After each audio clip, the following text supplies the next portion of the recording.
يا صباح الخير، ازيكم؟ عاملين ايه؟ يا رب تكونوا بخير. عنوان حلقتنا النهارده بتقول: حماتي عايزه تاخد الجمعيه بتاعتي ودوت شقايه وانا مش عارفه اعمل ايه، انا كبيره في السن. واحده من متابعين القناه بعتت لنا ايه المشكله بتاعتها، وهي عايزه تعرف ارائنا وارائكم في الكومنتات. بتقول ان هي قبضت جمعيه قيمتها 50,000 جنيه، وان هي بعد ما قبضت الجمعيه ديت كانت عاملاها عشان خاطر الكماليات بتاعه جهازها، مش عشان خاطر جهازها، لان باباها هو اتكفل بكل حاجه تخص جهازها وجايب كل حاجه.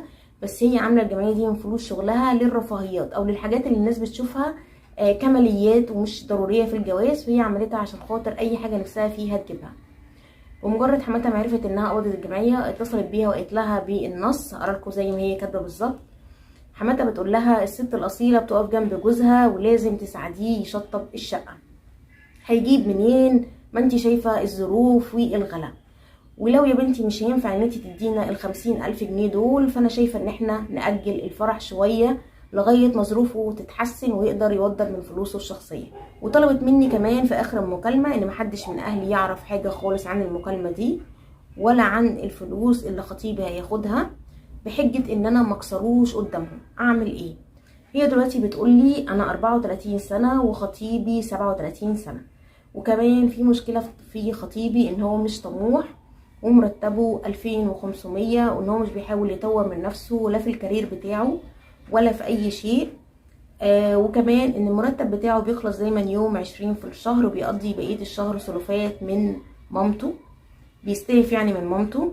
وبتقول ان اللي مطمنها في الجوازة دي ان هي بتشتغل ومرتبها كويس، وكمان ان باباها ومامتها بيساعدوها جامد وكمان مرتاحين ماديا.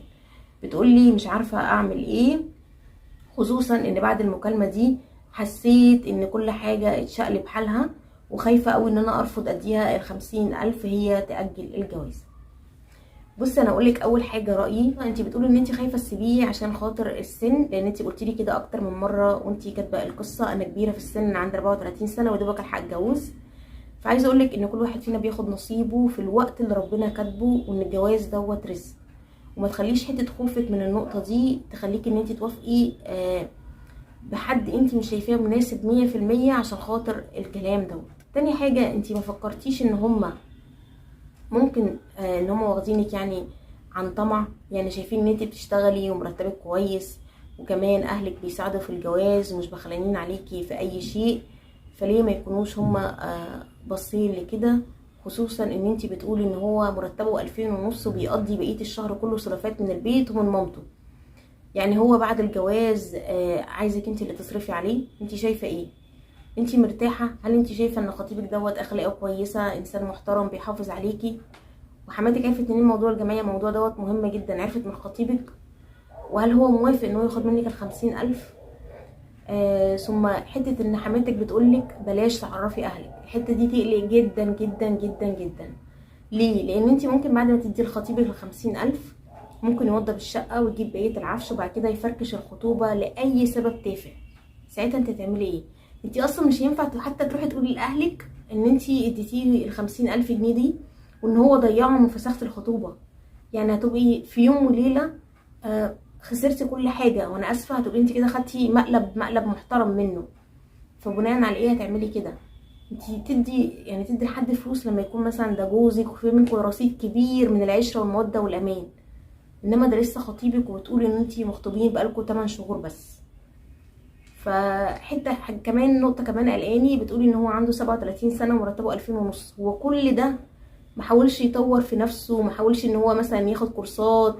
يعني مرتب 2500 ده مرتب خريج، مش مرتب واحد عنده 37 سنه.